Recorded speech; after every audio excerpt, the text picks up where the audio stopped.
Jadi sebenarnya produk ini sudah kita gunakan di perusahaan namun tidak kita jual umum. Namun saat ini karena bermitra di PTB, saat ini akan dirilis penjualan secara umum lewat jaringan PTB. Jadi kurang lebih seperti itu yang tak sampaikan. Makanya saat ini kenapa menimbang seperti itu? Karena kita menimbang apalagi di masa pandemi Pak Bu. Ketika tagar di rumah saja, orang tidak boleh kemana-mana. Makan boleh nggak? Harus. Wajib makan. Artinya kenapa saya di industri agro, kenapa saya di fabrikasi pupuk dan lain sebagainya? Karena kiamat kurang 2 jam itu masih cukup, masih laku Pak. Kalau perlu masih ngitung ero kiamat. Karena selama orang butuh makan, pasti orang itu butuh pupuk. Itu yang terjadi. Karena tanah kita tidak mungkin bisa digunakan tanpa nutrisi untuk tanaman.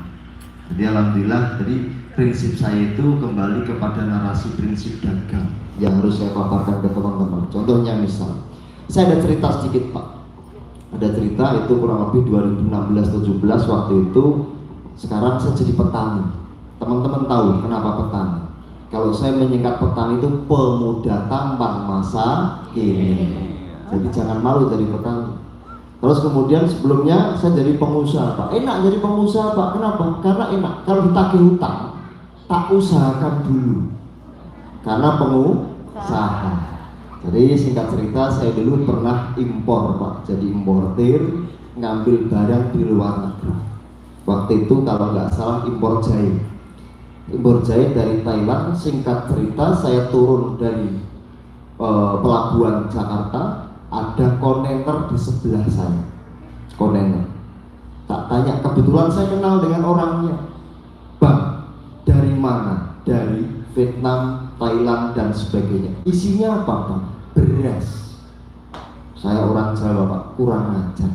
Sepanjang saya Jakarta sampai Surabaya, kanan kiri sejauh pandangan mata sawah Pak. Lewat tol itu semuanya sawah. Pertanyaannya, kenapa impor? Tak tanya kemudian, Pak, harganya berapa? Janganlah, kan ini perusahaan kan nggak boleh merilis itu. Terus kemudian oke lah, tak traktir bakso kalau gitu. Akhirnya mau, singkat ceritanya gitu. Akhirnya mau dikasih tahu, harganya tunjukkan ke saya cuma 5.100 broken 5 Pak. Broken 5. Broken 5 itu berarti yang kecil-kecil itu hanya 5%. Di Indonesia sedangkan harga rata-rata itu 8.000 sampai 10.000. Pertanyaannya, kenapa di luar negeri bisa jual 5.100 di Indonesia nggak bisa? Prinsip dagang dulu. Kalau misal kita sebagai pedagang beli di Indonesia atau beli luar negeri? Kalau beli yang beli di nggak nyimak kalau bilang di Indonesia. Beli di luar negeri karena harganya lebih murah. Secara prinsip dagang kita pasti lebih untung. Itu yang pertama. Yang kedua, saya sendiri menjalani. Sebelum pandemi saya impor dari India Pak, itu cabai kering dari India. Harganya kalau nggak salah, saya ingat saya kalau nggak salah 28.000 kering Pak.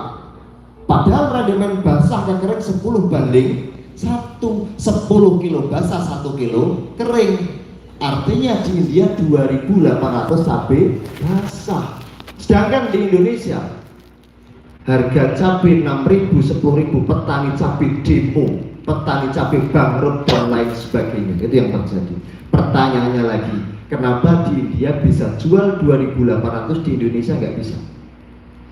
Kan gitu. Sedangkan di Indonesia dibeli harga 5.000, petani demo. Di India 2.800 nggak mungkin nggak untung. Kalau prinsip dagang harus untung. Tapi saya lihat TV masih nari-nari Pak di India.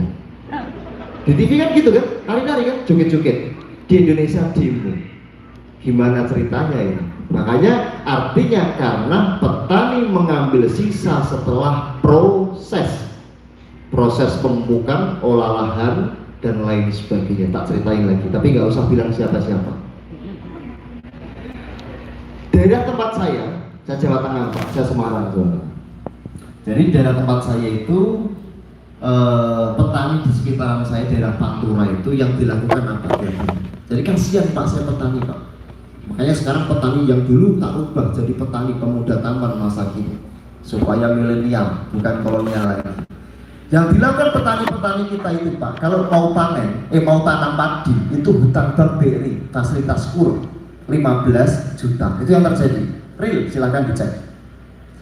Kemudian uangnya buat apa? Beli pupuk, kalau yang sewa-sewa, kalau enggak beli benih olahan, bla bla bla bla, habisnya 12-13 juta, sisa 2-3 juta. Itu pun habis Pak, buat apa? Kondangan, anak sekolah, beli jajan dan lain habis. Oke, singkat cerita 3 bulan lagi waktu panen nggak berani pulang. Kenapa? Karena debt collector nunggu depan rumah, uangnya habis lagi. Panennya nggak maksimal. Itulah yang jadi santapan tiap hari petani di Indonesia. Mau nggak mau, suka nggak suka, kita kalah dengan negara-negara tetangga.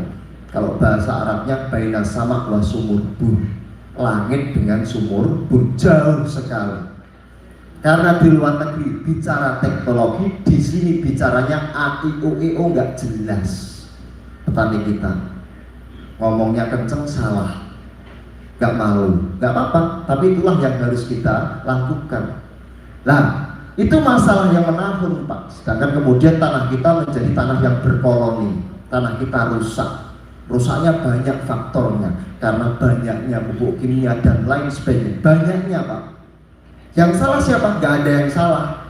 Kenapa? Karena secara prinsip dagang, yang punya pabrik pengen jualan banyak, petani kita kalau beli 20 juta, 30 juta, pengennya dapat 1 truk. Mantep kalau dapat banyak. Masa iya beli pupuk eco farming 20 juta dapat cuma sedikit? Fotosintesa dapat dikit? Kan gitu kan? Kalau dapatnya petani pengen dapat berton-ton, sedangkan tanah kita ketika mendapatkan pupuk dikasih berton-ton, akhirnya kemudian berkoloni, butuh unsur pembenah tanah, kan gitu Pak.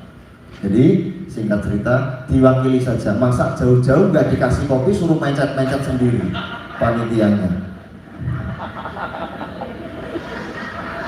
Panitianya nggak kasih kopi Pak. Jauh-jauh dari Semarang gak kasih kopi, suruh mencet-mencet sendiri.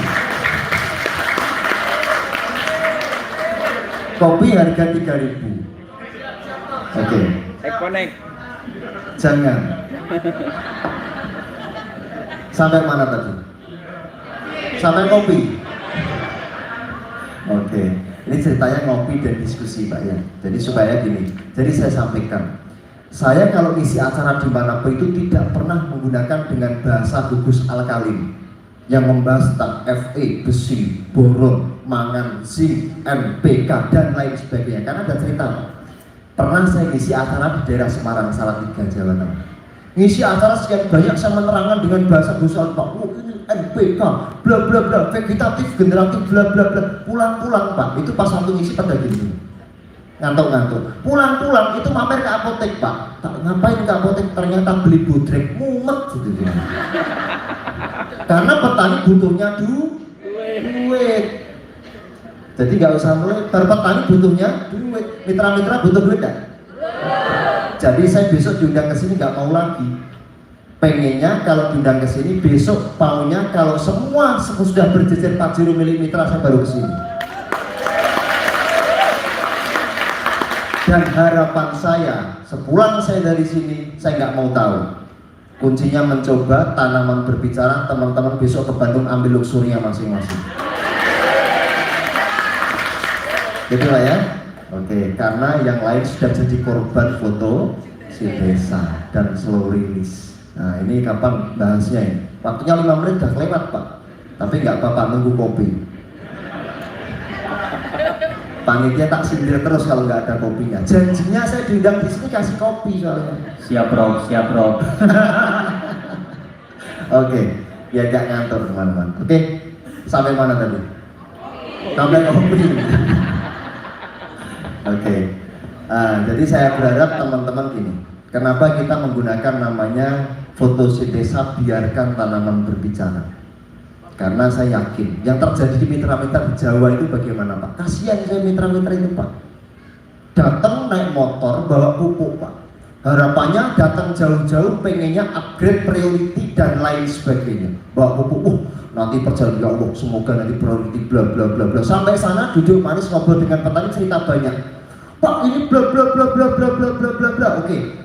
Berapa Pak mau beli berapa? Priority bla bla. Pak beli satu utang.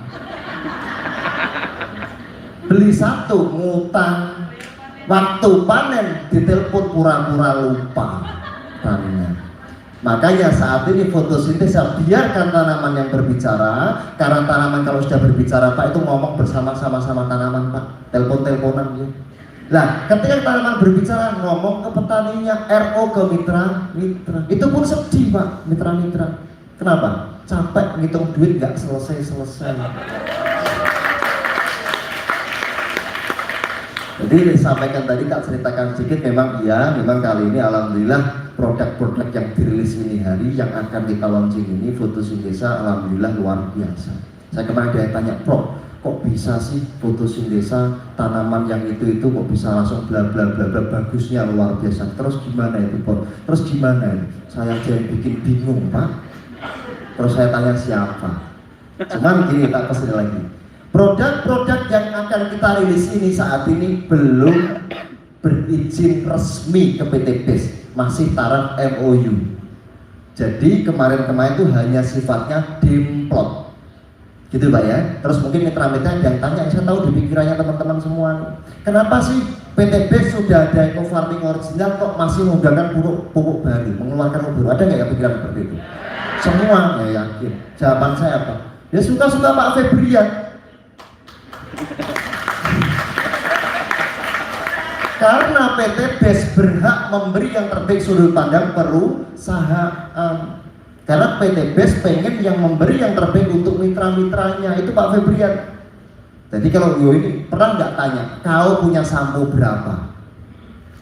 Nggak ada yang tanya. Kau gimana sih, kamu sudah punya Sunsil misalnya, sudah punya Sunsil kok punya Emeron, punya apa lain-lain gitu, kenapa? Ya suka-suka kau, karena perusahaan sah sudut pandang perusahaan, karena Pak Febrian pengennya PT BES mitra-mitra tercapai apa yang diinginkan, apalagi diwakili tanaman yang berbicara, sehingga teman-teman di rumah cukup ngitung RU gitu.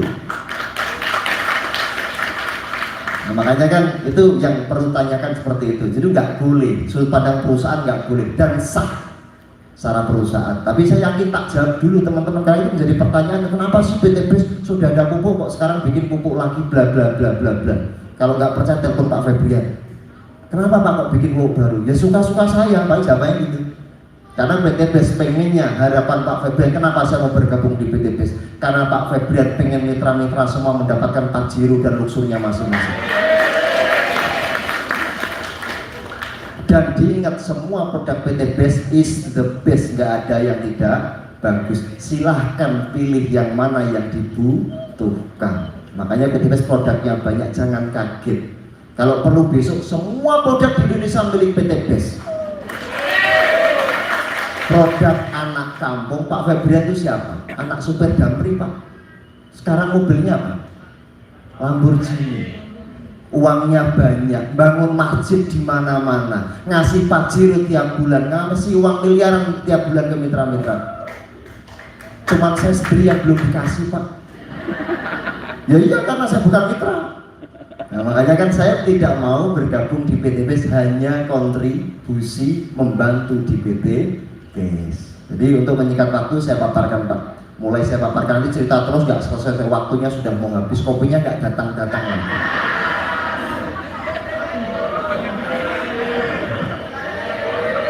Salah siapa ngundang saya, panitianya. Oke, lanjut slide. Ini ada pupuk fotosintesa. Ini produk-produk yang akan launching Pak, fotosintesa.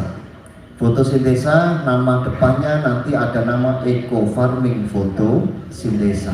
Dilengkapi 36 unsur hara, NPK lengkap, kemudian teras elemen lengkap, kemudian ada zat pengatur tumbuh GA3, gibberellin, auxin, dan sitokinin. Kenapa dikatakan fotosintesa? Karena mengandung teknologi fotosintesis. Logikanya seperti ini. Banyak kita sering melihat padi, pinggirnya tinggi tapi tengahnya kecil karena kurang fotosintesis. Jagung pinggirnya besar, tengahnya mengecil karena kurang fotosintesis. sintesis. Makanya fotosintesa ini menjadi solusinya. Unsur pembedah tanah terbaik, kemudian dilengkapi dengan zat pengatur tumbuh dan teras elemen lengkap. Artinya teras elemen itu nutrisi-nutrisi yang dibutuhkan tanaman terkait mineral alam. Makanya di sini ini pesan saya, fotosintesa ini kalau mau beli boleh, silahkan diorder, dicoba, yakin, mampu, mudah meyakinkan orang lain. Kunci yakin Pak. Jangan sekali kita ngomong yakin, kita sendiri nggak yakin, nggak bakal proses, nggak kaya teman-teman.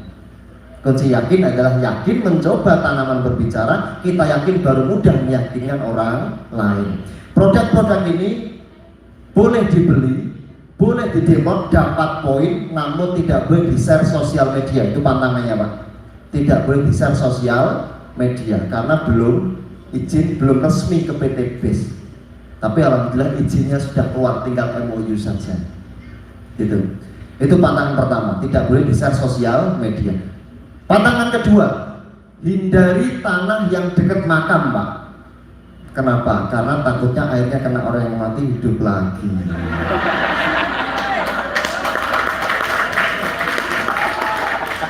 Karena kemarin tanaman-tanaman yang mati aja dikocor fotosintesa langsung hidup. Serius loh Pak, jangan dekat makam, bahaya. Gitu. Kopinya datang.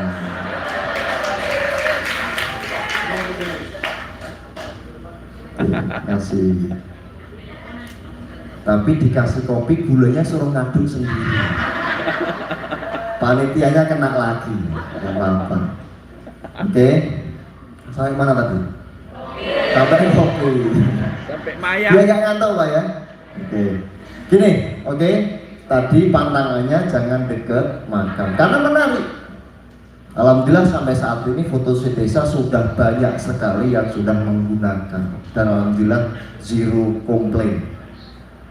Jadi kemarin ada cerita dari Purwakarta, telepon saya waktu awal-awal kita launching, telepon saya ada 2 jam Pak, ngomong, bro ini fotosintesa kira-kira buat semangka bisa nggak ya, beratnya 7 kilo, bisa aja gitu kan, masa bisa berapa, saya cek, ya sudah, mintanya berapa? Yaudah 7 kilo, ya sudah 7 kilo. Loh kalau gak bisa, yaudah taruhan mie ayam 2 mangkok, nah, gitu kan. Oke, kemudian kita ngobrol itu banyak kali lebar, tak kasih caranya. Kemarin 2 bulan kemudian laporan telepon, Prof, alhamdulillah sudah panen. Hasilnya gimana Bu? Bagus, tapi bingung Prof, ini beratnya kok 12 sampai 16 kilo. Salah lagi. Katanya kalau beratnya segitu jualnya kemana bingung. Kecil salah, besar salah. Ya sudah dibuang aja saya gitu. Nah, banyak yang memang menarik Pak, yang dari cerita-cerita mitra-mitra itu. Karena mitra-mitra mengharapkan semuanya sukses, nggak ada kata gagal. Kali ini PT BES insya Allah anti gagal. Makanya ini fotosintesa spesialisnya untuk horti ataupun batang besar. Ini fleksibel, bisa digunakan. Bisa digunakan penyemprotan setelah tanam atau sebelum tanam. Tapi dipastikan pH-nya harus di atas 5.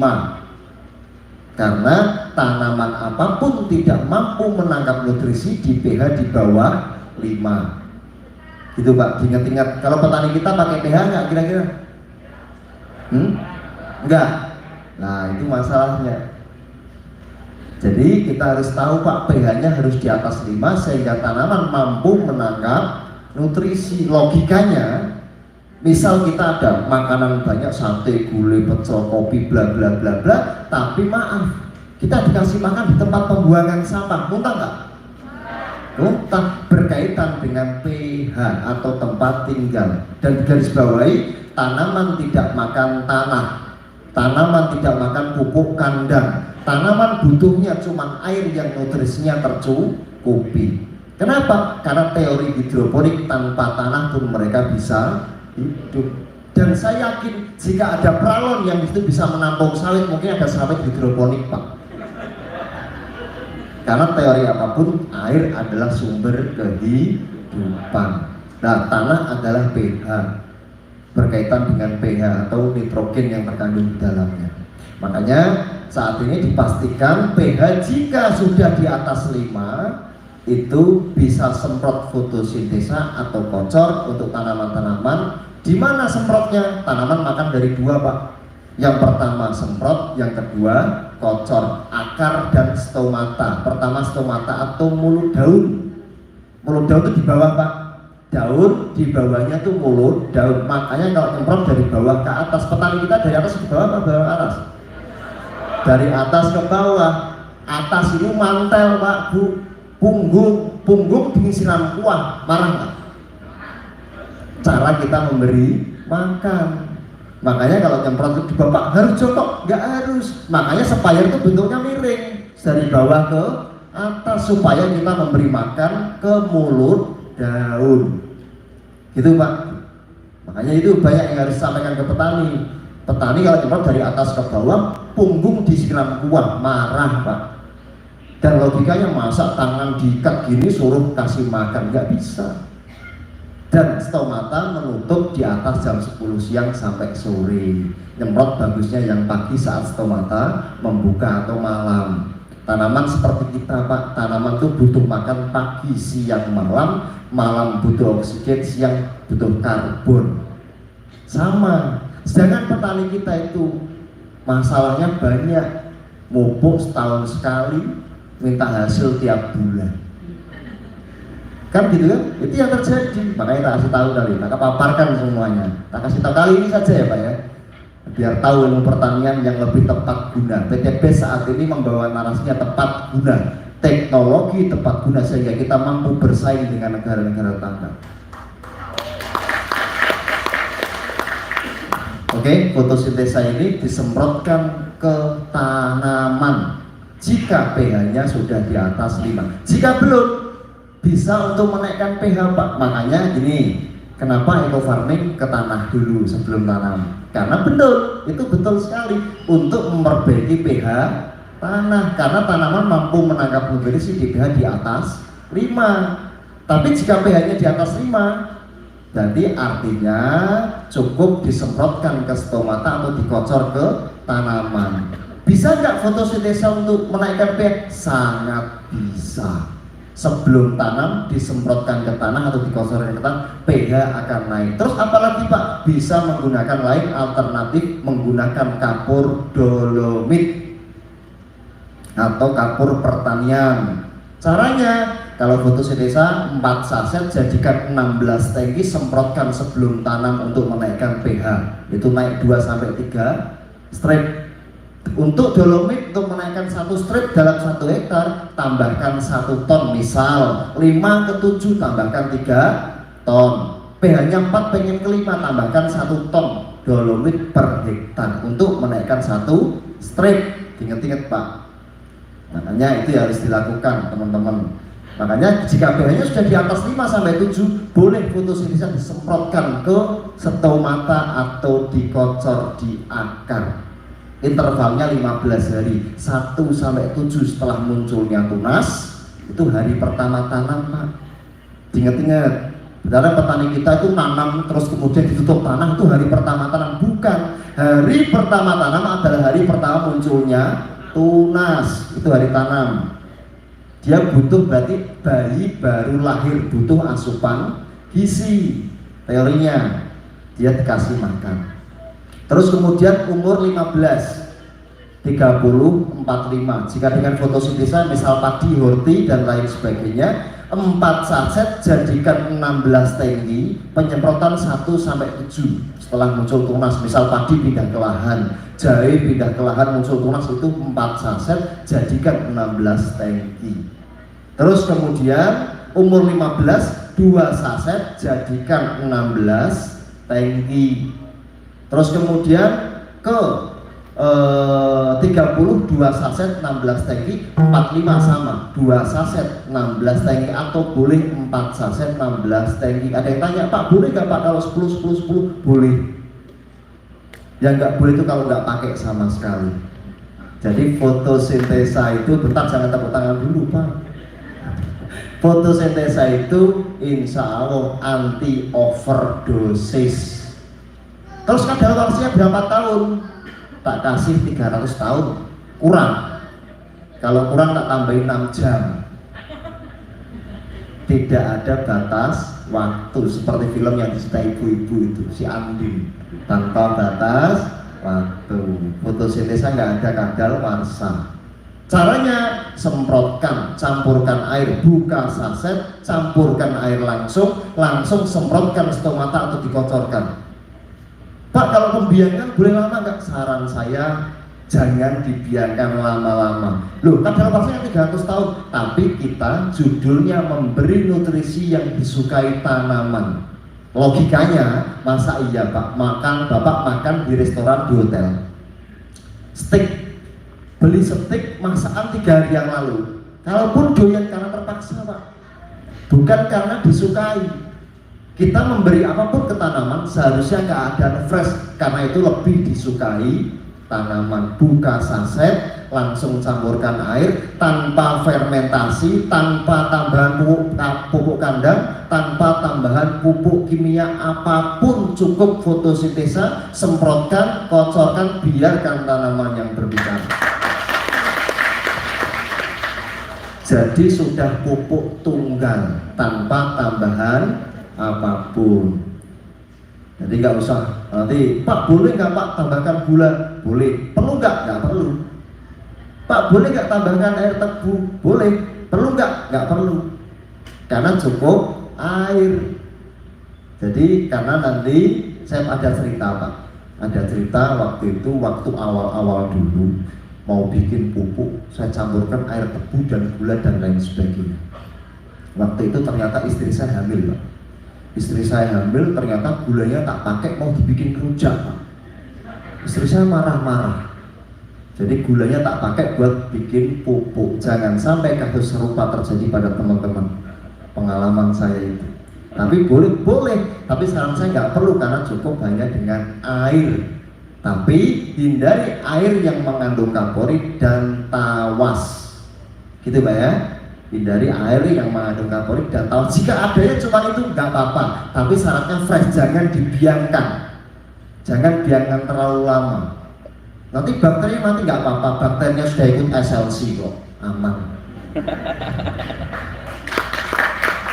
Nah kemarin itu kan gini, ada tanya tuh, kemarin grupnya Pak Adan juga tuh kemarin, Prof boleh nggak fotosintesis tak labkan di Bali Besar? Saya kan orang Bali Besar, tak cek pakai Microsoft Xerox. Boleh.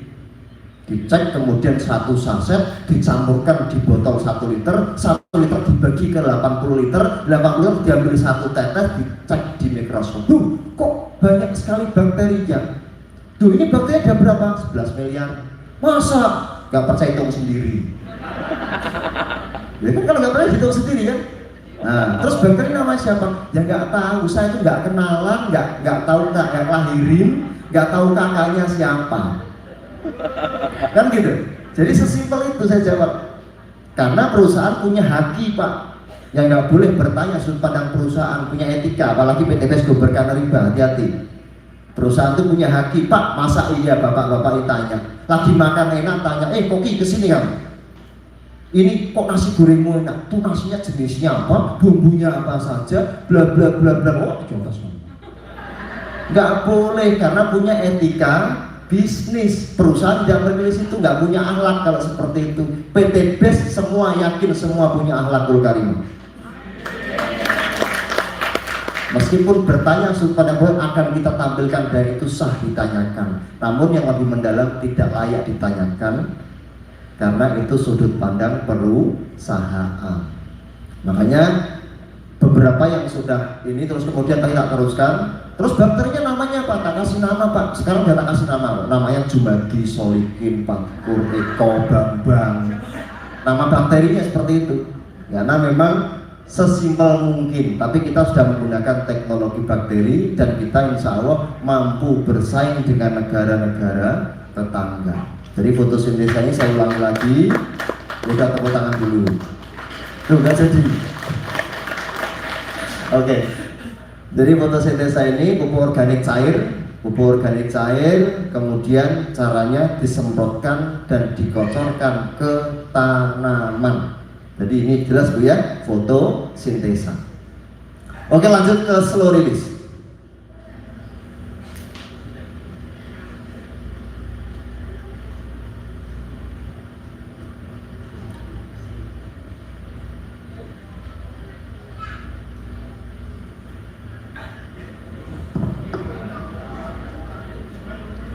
Oke, ini pupuk slow release. Namanya pillow slow release. Pillow slow release ini seperti ini. Pupuknya mana? Kok gambar sawit saja? Gak ada contohnya di sini, Pak. Contohnya nggak ada. Itu kan kalau nggak gambarnya aja biar tahu.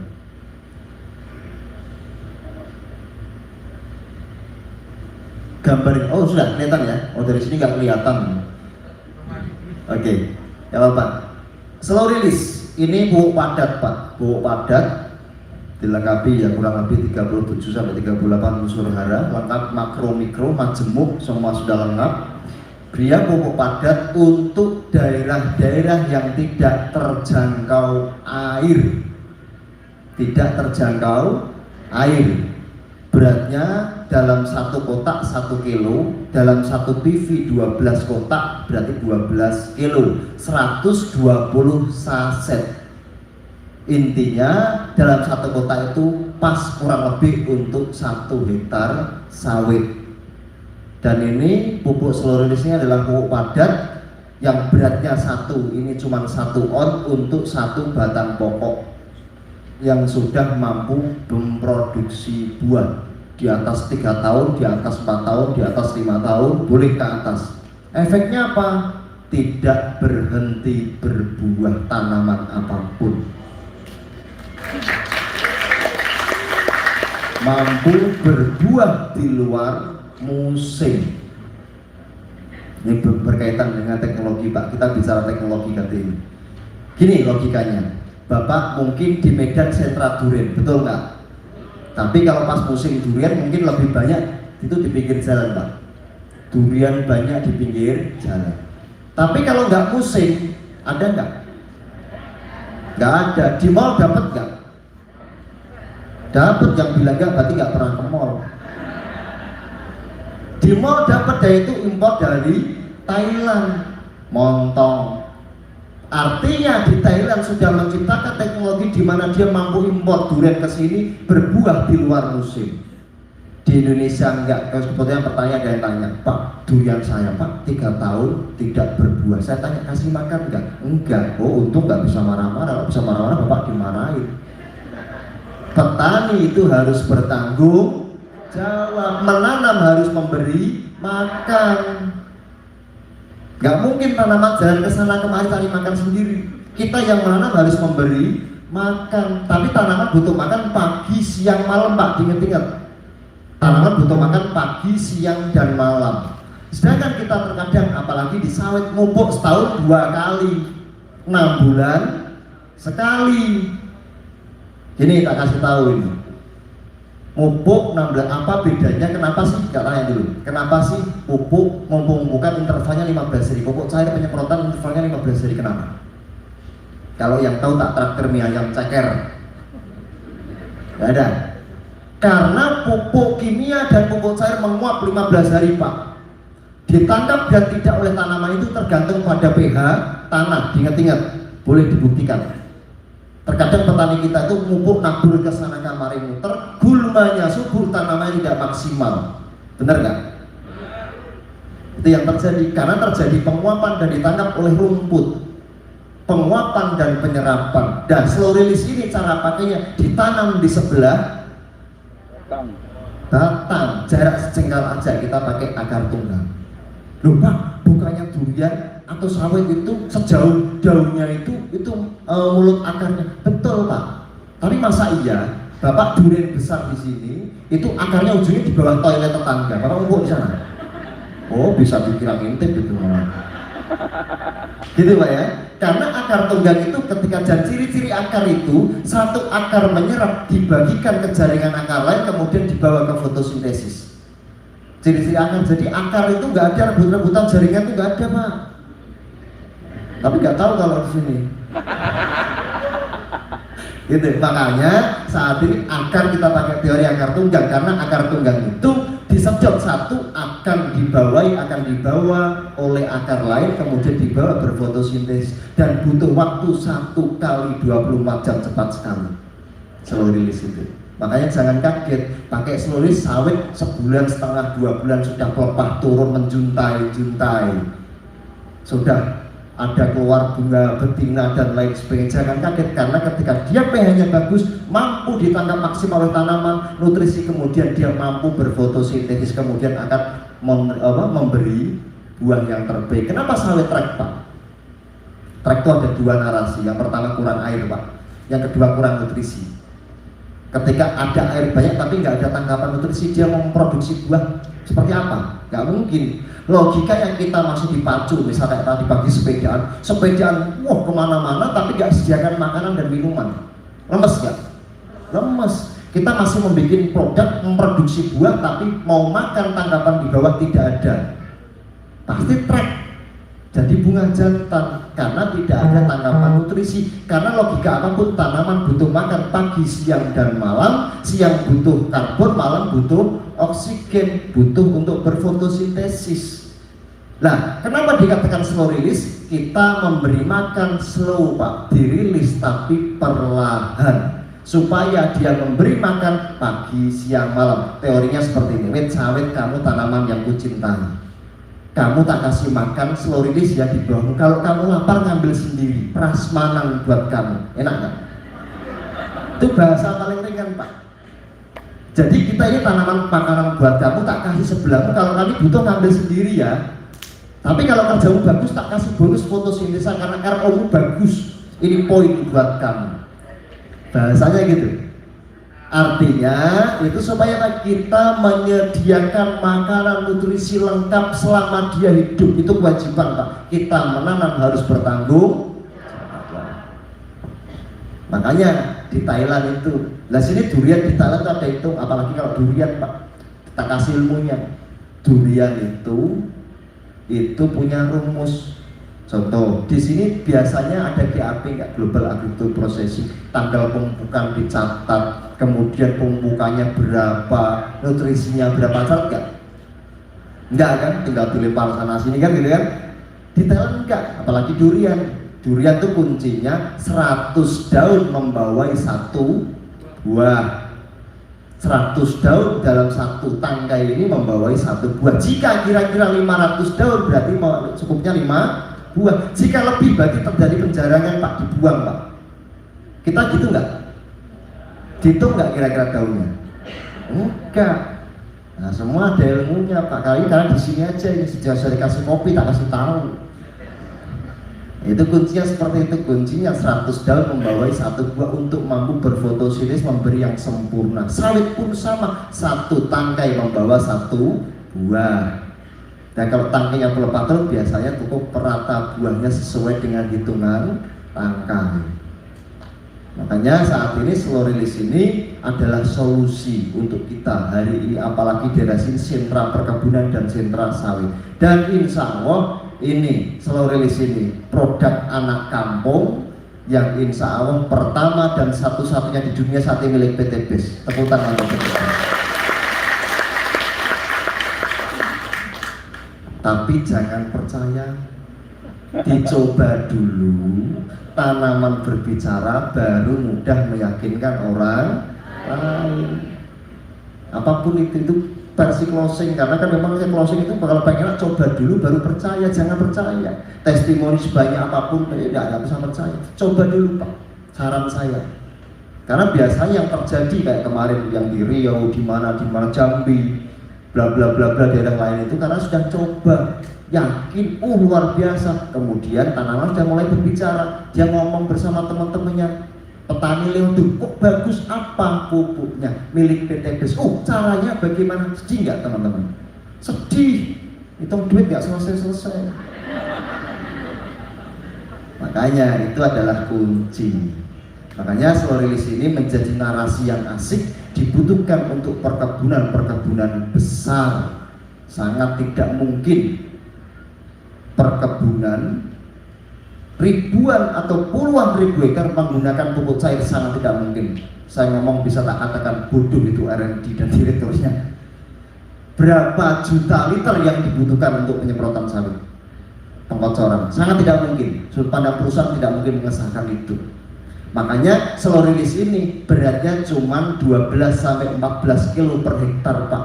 Daripada membawa berton-ton jika menggunakan kimia, ini cukup membawa sedikit 14 kilo, satu tanaman satu saset, ditanam di sebelahnya. Ini batang, kemudian dicangkul saja, dimasukkan, ditusuk, ditutup lagi.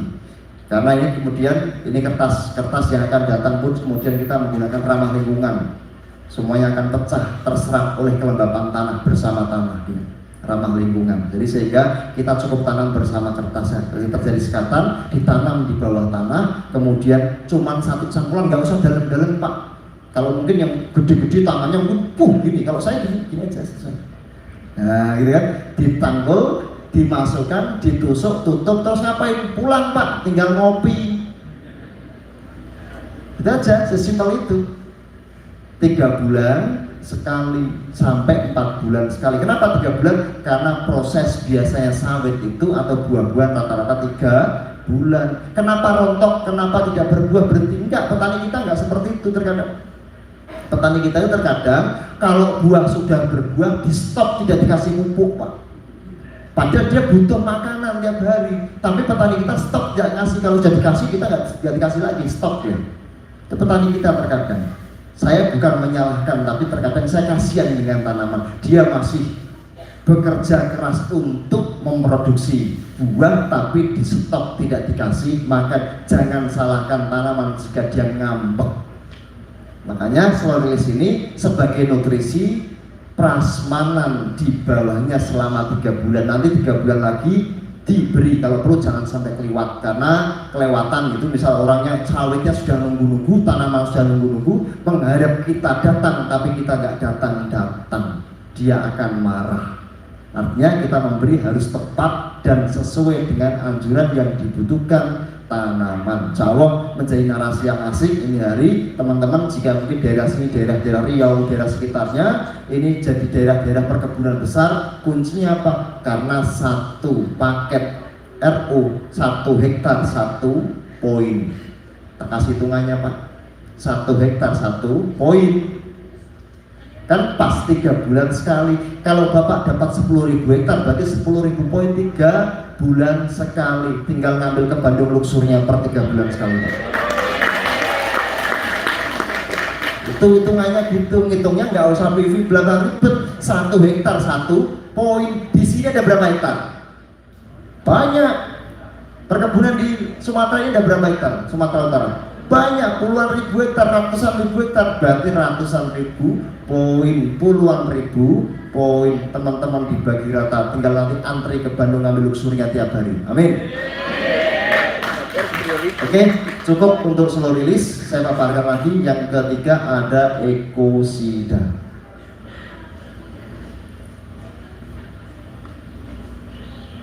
Ekosida, oke. Ekosida adalah racun bersifat kontak lambung, Pak. Kontak lambung itu racun bertingkat, ada sistemik, kontak lambung dan lain sebagainya. Kita menggunakan teori kontak lambung karena kita mencintai warga kita. Ketika dikonsumsi cenderung lebih aman karena kita PTBS menggunakan narasi organik, sehingga kita tidak racunnya tidak bertingkat yang berkelas tinggi. Sehingga ini 3:1 atau 4:1 fungi bisa mengatasi jamur, fusarium dan lain sebagainya, kemudian ulat, terus kemudian beberapa penyakit orang, trip dan lain-lain di beberapa pertanian. Karena mengingat petani kita resikonya adalah gagal panen, variabelnya banyak, Pak, itu faktornya banyak. Kalau jadi tadi dari fotosintesa, insya Allah aman dari fotosintesis, cuaca dan lain sebagainya. Tapi serangan hama itu juga perlu diperhatikan terkait konsentrasi hama. Ekosida ini bersifat kontak lambung, memang tidak membunuh ulat secara langsung Pak, karena kontak lambung ulat yang kena ekosida, apalagi ulat sekarang susah Pak, ulat sekarang itu sudah vaksin loh Pak dan pakai masker. Jadi susah ulat saat ini, makanya saat ini ulatnya disemprot itu pun tidak langsung mati. Paling ketika sekali seret gitu dia ngomong nggak apa-apa, pulang lapar. Nah kok perut saya mules gara-gara ekosida, mules tiba-tiba besok ada siaran masjid innalillahi meninggal ulat gara-gara ekosida. Jadi kita menggunakan teorinya kontak lambung, tidak membunuh tapi efektif untuk fungi, jamur. Kenapa jamur? Karena saat ini penyakit terbanyak muncul itu jamur. Salah satunya itu dari mana? Dari pupuk kandang yang belum difermentasi. Pupuk kandang mengandung dua virus, bakteri. Bakteri itu munculnya fusarium dan kalau virus bisa diubah Pak, seperti Yakul istilahnya, dibutuhkan tanaman, mengubah zat yang tidak dibutuhkan tanaman menjadi zat dibutuhkan tanaman, kecuali sudah difermentasi dengan fotosintesa. Nah, pupuk kandang tidak menyarankan saya menggunakan pupuk kandang berlebih karena munculnya pasti fusarium, namanya cantik Pak, fusarium, tapi jahatnya luar biasa. Itu membunuh bawang dan lain sebagainya, satu malam habis itu kayak digunting itu. Kalau kena penyakit itu, makanya sekarang terkadang saya kurang sepakat dengan beberapa yang disampaikan dinas. Sampaikan nggak apa-apa. Dinas pertanian terkadang menyampaikan di daerah saya itu dalam 1 hektar nanam bawang butuh 20 ton pupuk kandang. Sedangkan di tempat saya pupuk kandang harganya 1.000 Pak per kilo. 20 juta hanya dibuang ke tanah. Munculnya fusarium. Ketika muncul fusarium, belinya di mana? Di toko pertanian Pak, dan itu racun yang berkelas, otomatis bahaya juga bagi tubuh kita. Kalau masalah pupuk kimia yang berlebih saya kira masih bisa diurai, tapi racun juga, apapun narasinya, pupuk dan racun itu kan lebih berbahaya. Nah, terus tanya, Pak ini organik Pak kimia, yang ini semua kita menggunakan bahan-bahan organik. Kalau proses itu kimia Pak, nggak ada proses matematika. Kopi, gula, air panas campurkan itu proses kimia. Bapak proses fermentasi itu proses apa? Kimia, nggak ada proses organik. Bahan-bahannya dari bahan-bahan organik yang harus dipahami. Nah sekarang makanya kita tidak menggunakan teori fermentasi karena takutnya nanti salah. Yang belum ngerti nanti pasti salah. Makanya fotosintesa ini simpelkan saja, buka saset langsung dimasukkan ke air, langsung digunakan. Seluruh itu karena kita takutnya nih ada petani yang kurang paham, dijelaskan. Petani kita susah soalnya, sudah diajari pinter ngomong bla bla bla bla dicatat, tapi tiba-tiba lupa. Kemudian kalau gagal nyalahkan PT BES, nyalahkan mitra, nyalahkan yang lain, pupuknya nggak bagus dan lain sebagainya. Padahal aslinya nggak seperti itu. Artinya saat ini harapan saya itu tidak terjadi lagi, supaya tidak terjadi kesalahan. Saya pengen istilahnya pokayoke, orang idiot pun nggak bisa salah. Jadi orang yang idiot nggak bisa salah, tapi yang benar otomatis pasti tambah sukses, gitu Pak. Makanya sesimpel itu kita simpelkan itu. Makanya kalau saya ngisi acara terkadang bingung, caranya gimana? Kocor, terus semprot, terus ngopi, selesai. Karena sesimpel itu, tidak melebar karena petani itu butuhnya duit. Kalau tempat saya itu ngomongnya apa, Pak, saya disuruh apa, itu beli harganya berapa, nanti kalau Pak untung saya berapa, duitnya? Duit. Nggak usah melebar bahasanya. Kasihan kita udah ngomong panjang lebar, satu mutan, kelamaan Pak. Makanya ini harapannya diwakili tanaman yang berbicara supaya teman-teman menghilangkan narasi yang tidak penting. Kalau salah nanti nggak berkah Pak. Diwakili tanaman yang berbicara sehingga ketika tanaman berbicara, tanaman jujur, bagus yang ngomong bagus, nggak ngomong nggak itu tanaman. Jadi ketika diwakili tanaman yang berbicara, teman-teman tinggal duduk di rumah ngitung duit RO, gitu saja. Jadi ini tadi pertama fotosintesa, kemudian seluris, kemudian ekosida. Pak, membunuh tikus atau tidak? Kita tidak membunuh darah merah. Kalau darah putih mungkin iya, tapi darah merah tidak. Mungkin kalau ada padi sebelahnya nggak disemprot pakai ekosida, sebelahnya kita pakai ekosida, mungkin makan sebelahnya karena anggapannya kalau semprot ekosida bau ketek.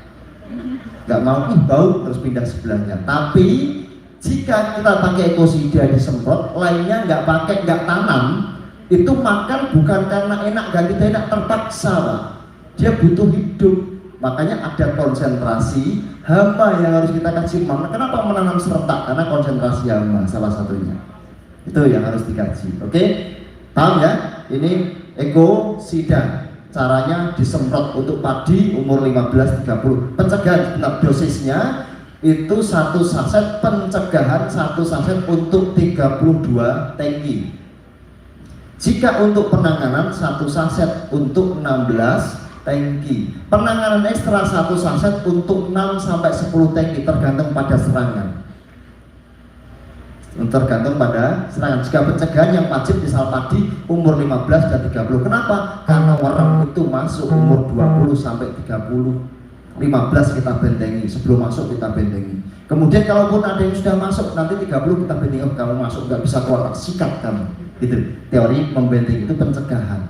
Nah, untuk penanganan itu jika ada serangan berarti kalau sudah ada ulatnya itu bisa dimulai diatasi dari serangan 1 saset 5 tangki sampai 10 tangki. Pantangannya jangan diminum, udah tahu racun diminum.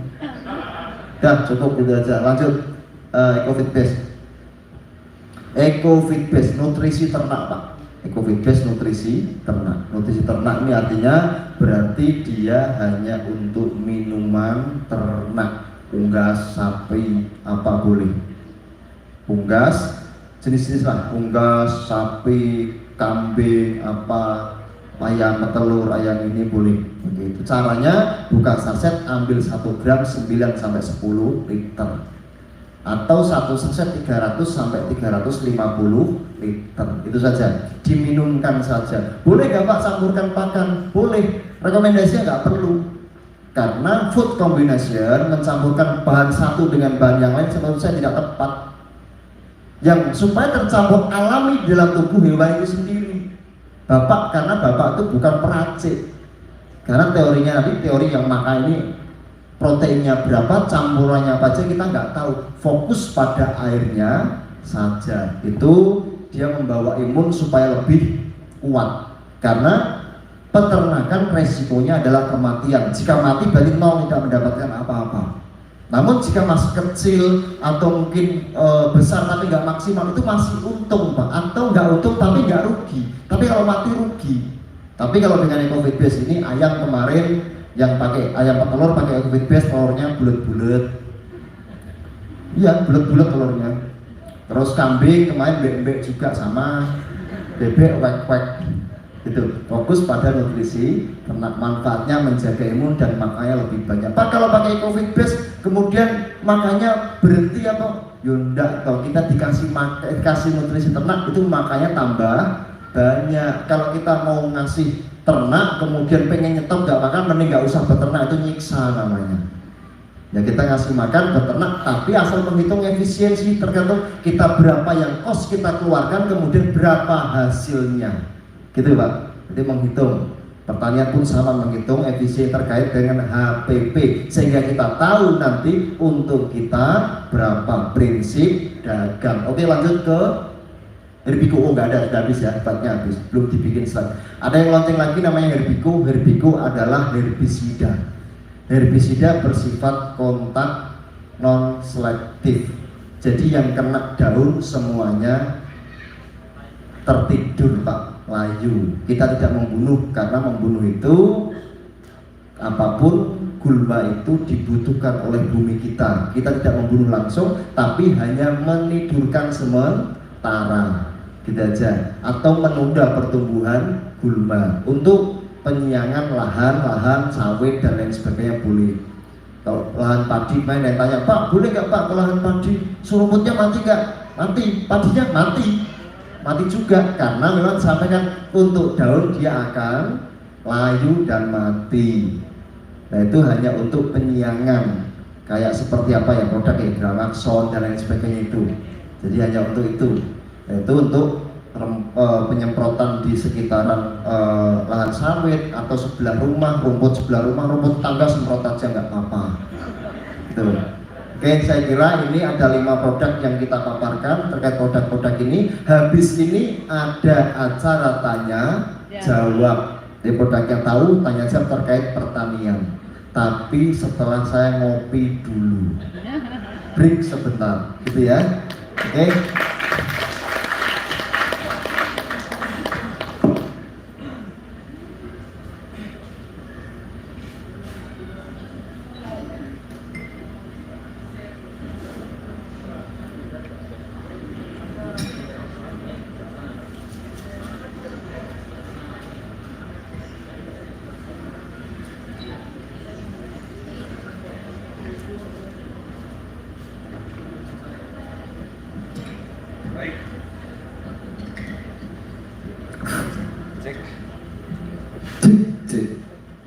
Baik Bapak Ibu, kami berikan sesi pertanyaan setelah selesai Pak Profesor ngopi. Sesi pertama kami berikan untuk 3 penanya. Setiap sesi kita berikan 3 orang penanya saja, dan setiap penanya maksimum bertanya 3 soal saja. Jadi pilih pertanyaan yang lebih penting, dan insya Allah pasti pertanyaannya bakal sama itu, karena di Sumatera ini paling banyak itu sawit sama palawija,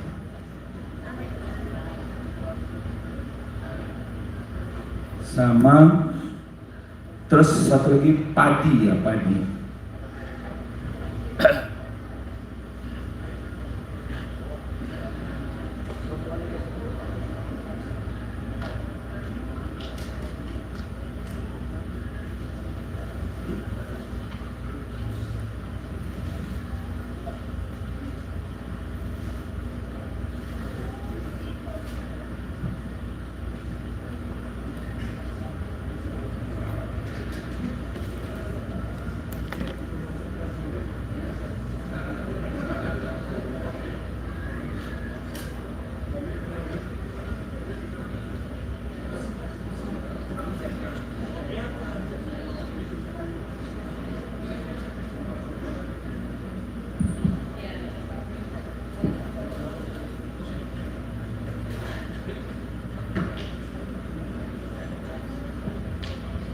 Baik Bapak Ibu ya, kita break sebentar. Profesor lagi ke kamar mandi ya Bapak Ibu. Kebanyakan ngopi makan durian mungkin di Medan. Tepuk tangan buat kita semuanya ya. Dan Bapak Ibu, ini hari ini kita tentang produk-produk ini siapkan pertanyaannya ya. Mungkin nggak akan bisa menanya semua, mewakili ya, mewakili yang lain temannya bertanya. Bapak Ibu simpan, rekam di HP atau di memori otaknya agar nanti jadi bahan kita di lapangan bila mendapat pertanyaan dari teman-teman atau para petani ya. Dan Ustadz Sarip, apa ini yang mau kita isi untuk teman-teman yang hari ini hadir ya? Ada yang di sini belum mitra, Bapak Ibu belum menjadi keluarganya PT BEST tapi sudah ikut training seperti siap biar jadi miliarder ya, kata profesor. Capek ngitung duitnya. Gimana Pak Bu? Udah pernah capek ngitung duit enggak? Belum ya. Gimana capek ngitung duitnya ya? Jadi para petani panen capek ngitung duitnya. Mudah-mudahan dengan produk yang terbaru dari PT BEST ini, insya Allah kita semuanya menjadi miliarder-miliarder baru di PT BEST. Amin. Amin. Banyak omsetnya, banyak penjualannya, banyak mitranya yang bergabung, banyak RO-nya, ya, banyak permintaan